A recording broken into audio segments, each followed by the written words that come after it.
አይደለ?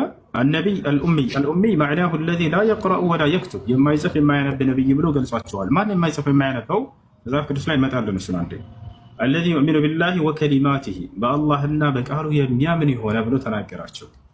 ወተቢዑሁ ለዓለኩም ተህተዱን አለ። መጨረሻ ላይ አምላክ አላህ ምን አለ? ሰዎች ሆይ ቀናን ጎዳና ትመሩ ዘንድ እርሱን ሙሐመድን ተከተሉት እያለ ይናገራል። የማይጽፍ የማያነብ ተብሎ ተገልጿል ይላል። በማን ነው የተገለጸ?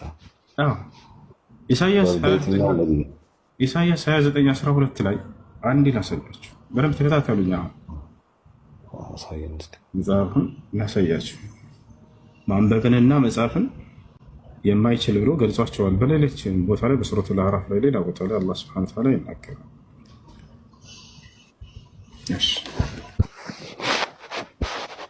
ትንቢተ ኢሳይያስ ምዕራፍ 29 ቁጥር 12 ደግሞ መጽሐፉን ማንበብ ለማያውቀው ይህን አንብብ ብለው በሰጡት ጊዜ መርሱ ማንበብ አላውቅም ይላቸዋል አለ። አንደኛ ይህ አካል መጽሐፍን ማንበብ እንደማያውቅ ተገልጿል። ይህን አንብብ ተብሎ ይሰጠዋል ቃሉ። ያ ማለት ኢቅራ ይባላል፣ አንብብ ይባላል። ከዚያስ ምን ብሎ ይመልሳል? እርሱ እኔ ማንበብ አላውቅም ብሎ ይመልሳል አለ። የሚገርማችሁ እዚህ ጋር የተጠፋች አንዲት ቃል አለች። ምን የምትል በሂራ ዋሻ ውስጥ ይሆናል ይሄም የሚል አለ። ሂራ የሚል ቦታ ቃል ነበር እዚህ ቦታ ላይ ሂራ የሚለው እዚሁ ላይ አሁን የግሪኩን ላሳየ ነው። ተመልከት፣ እንመልከት። አሁን ሂራ የሚል ቃል ይህን ምዕራፍና ቁጥር ወስደን ኮዴክስ ሳይናቲክስ ላይ ሂራ የሚለውን ቃል እዚህ ጋር ልናሳየ ነው። አንብብ ተብሎ ማንበብን ለማያውቀው መልአኩ ገብርኤል የመጣበት ቦታ ላይ ማለት ነው። አንድ እንትን ላውጣላችሁ። ትንቢተ ኢሳይያስ እንደሆነ አሳያቸው። ይብሮ ምዕራፍ 29 ቁጥር 12 እንደሆነ ከላይ አሳያቸው። ትንቢተ ኢሳይያስ 29:12 ይታያቸዋል አይደለ?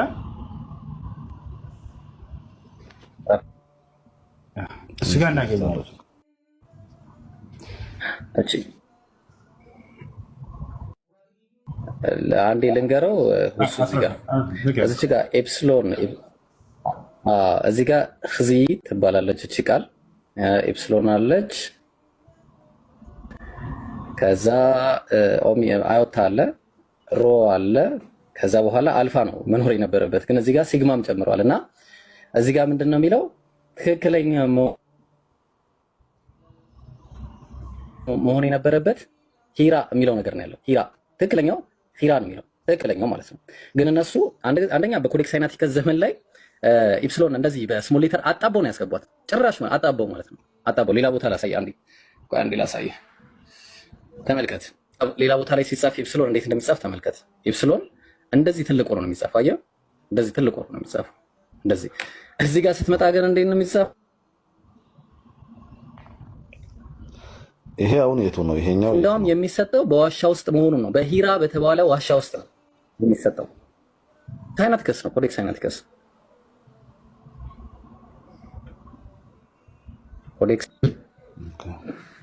ተግባባን? አዎ፣ ግልጽ ነው። ውሱ ቀጥል። መርሐባ። እና እዚህ ጋር ምን ይላል መሰለህ? ደግሞ መጽሐፉን ለማንበብ ለማያውቀው ይላል። መጽሐፍን ማንበብ እንደማያውቅ ቀድሞ የተናገረለት ነቢይ በቀደምት ነቢያቶች ላይ ማንበብና መጽሐፍ እንደማትችል ተናግሬልሃለሁ ብሎ ቃል በቃል አላህ በቁርአን ላይ ይናገራል። ስሙን አልጠቀሰውም አይደለ? ግን የቱ ጋር? እዚህ ጋር የነቢዩ የሙሐመድን ስም አልጠቀሰውም። እዚህ ጋር እዚህ ቦታ ላይ ምን መሰለህ የምታደርገው? አሁን ለምሳሌ ለኢየሱስ ክርስቶስ ብሎ የተነገሩ ትንቢቶች ይኖራሉ አይደል? ብሉይ ኪዳን ላይ ስሙ ሳይጠቀስ፣ እነዚያን ግን በኢየሱስ ላይ ተፈጽመዋል ወይ የሚለውን ታይና አዲስ ኪዳን ላይ በእርሱ ላይ እንደተፈጸመ ከዚያ ማስረጃ ትይዛላችሁ። አሁን እዚህ ጋር ስንመጣ ጊዜ እነዚህ መለኮታዊ ቃል ለነቢዩ ሙሐመድ ሲገለጥ ይሄ በዚህ ሁኔታ ነው የተገለጠላቸው። የመጀመሪያው ግልጠተ መለኮት በዚህ ሁኔታ ነበር። ደግሞ መጽሐፉን ማንበብ ለማያውቅ ይላል። የእርሳቸው ማንነትን የሚገልጽ ነው። ማንበብ እንደማያውቁ በቁርአንም በሐዲስም ላይ ተገለጸ። ይህን አንብብ ብለው በሰጡት ጊዜ ይላል ቅዱስ ገብርኤል መጥቶ በሂራ ዋሻ ውስጥ ባናገራቸው ጊዜ ነቢዩ ሙሐመድን ሰለላሁ ዐለይሂ ወሰለም አንብብ የሚል ቃል ነው የመጀመሪያ ቃል የሰጣቸው። አንብብ በተባለ ጊዜ ምን ብሎ ይመልሳል ብሎናል? እኔ ማንበብ አላውቅም ይላቸዋል ይላል አይደል? አዎ ነቢዩ ሙሐመድ ገብርኤል መጥቶ ሲያናገራቸው አንብብ ሲላቸው እኔ ማንበብ አላውቅም ብለውታል። ገብቶሃል አይደል? ያም የሆነው የት ነው ስንል ሂራ ዋሻ ውስጥ ይላል ሐዲሱ ላይ ነብዩ ሰለላሁ ዐለይሂ ወሰለም ቡኻሪ ላይ የተቀመጠው ማለት ነው። አሁንም ይሄ እዚህ ቦታ ላይ ኮዴስ ሳይናቲከስ ላይ ገብተህ ስታየው ይሄ ሂራ ዋሻ ውስጥ እንደሆነ ያስቀምጥልሃል። በመጀመሪያ ጥንቱ የመጀመሪያ የተጻፈው መጽሐፍ ቅዱስ ላይ እዛ ጋር ታገኛለህ። ዘ ኦልደስት ኮምፕሊት ማኑስክራይፕት ኦፍ ዘ ባይብል ብለን እንጻፍ እስኪና እንመልከተው። እንግሊዝኛ ታባል ይመስለኛል አይደለ? እንመልከተው። እሺ ያው እና እዚህ ጋር ንግባ። ኮዴስ ሳይናቲከስ ይታያል። ኮዴስ አሁን እዚህ ጋር ይህን ወደ አማርኛ እንቀይረው። እዚሁ ጋር እያለ የትም ሳንሄድ ወደ አማርኛ እየቀየረን ሁሉንም እንመለከታለን። ሂራ ዋሻ እስከሚለው ድረስ እንሄዳለን። ሂራ ዋሻ እስከሚለው ድረስ እንሄዳለን። እሺ ያው እና እዚህ ጋር እሺ ኮዴስ ሳይናቲከስ ይላል። ትንሽ እናንብበው። ኮዴስ ሳይናቲከስ በዓለም ላይ ካሉት በጣም ጠቃሚ መጽሐፍ ቅዱስ አንዱ ነው። ከ1600 ዓመታት በፊት በደንብ በእጅ የተጻፈው ይህ የእጅ ጽሑፍ የግሪክኛ የክርስቲያን መጽሐፍ ቅዱስ ይዟል። በጣም ጥንታዊ የሆነውን የአዲስ ኪዳን ቅጂ ጨምሮ ይዟል እያለ ይናገራል። እዚህ ቦታ ላይ አሁን እዚህ ቦታ ላይ እዚች እንግባና የቀደሙን ምዕራፍና ቁጥር እናስቀምጣለን። ኢሳይያስ 29:12 ላይ እሺ፣ እዚህ እንግባ። ያውና እዚህ ጋር ጀነሲስ ይላል። ኢሳይያስ ላይ እንገባለን። እኛ ወደታች እናወርደው። ያው ኢሳይያስ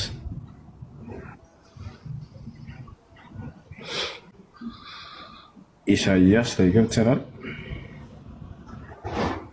ኢሳይያስ ያውና ኢሳይያስ እዚህ ምዕራፍና ቁጥር እናስቀምጥ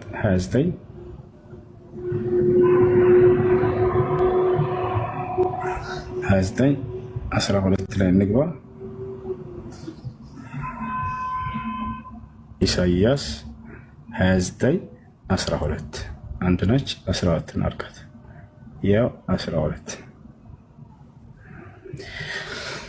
መልካም። ኢሳይያስ 29:12 አሁን እዚህ ጋር ቁጥር ስንት ላይ ይታያል? 12 ያን 12 እዚህ ጋር እቺ ቃል ነች። እቺኛዋ ቃል ነች። እቺኛዋን እንውሰዳት። አክሰንት ትታይበት። አዎ እሷ ማለት ነው። እሷን መስረትና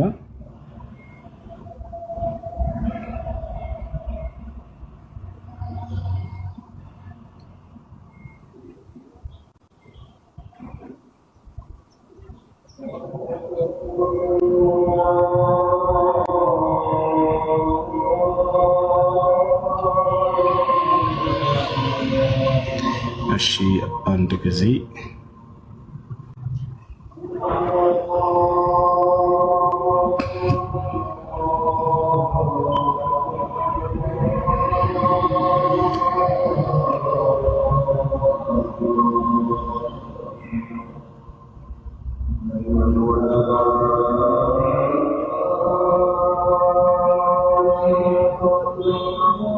እሺ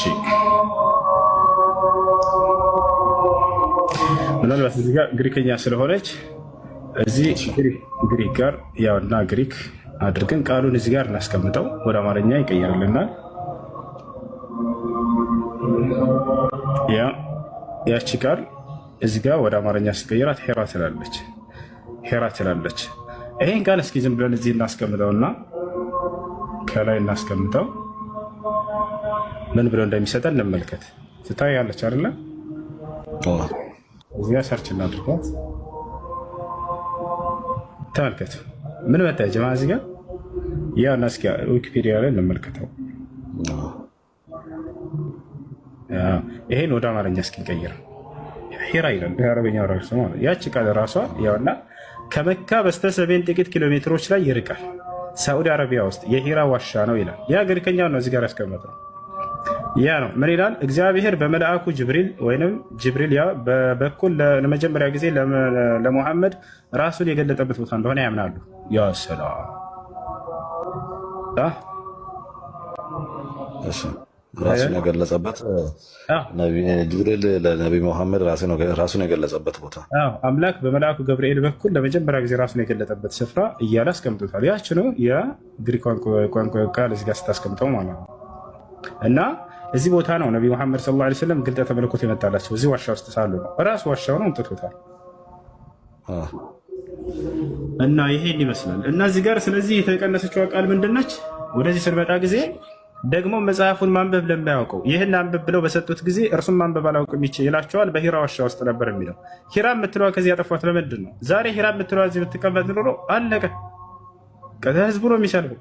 በሂራ ዋሻ ውስጥ ግልጠተ መለኮት መጥተውለት ገብርኤል አንብብ ብሎት እኔ ማንበብ አላውቅም ብሎ የተናገረው ማን ነው? ይሄ ትንቢት በእርሳቸው ላይ መፈጸሙን ሐዲስ ላይ ያለው ወይ ከተባለ አዎ ሐዲስ ላይ ቁጭ ብሏል። የሚገርምህ ገብርኤል መጥቶ ደርሳቸው የመጀመሪያ ያናገራቸው አንብብ የሚል ቃል ነበር፣ ኢቅራ የሚል ነው። ወዲያው ምን አሉት እርሳቸው? እኔ ማንበብ አላውቅም ብለው መለሱለት ይላል። ከዚያም የአምላክን ቃል በእርሳቸው ላይ በተከታታይ ማውረድ ጀመረ እና ይሄ ነው። እሺ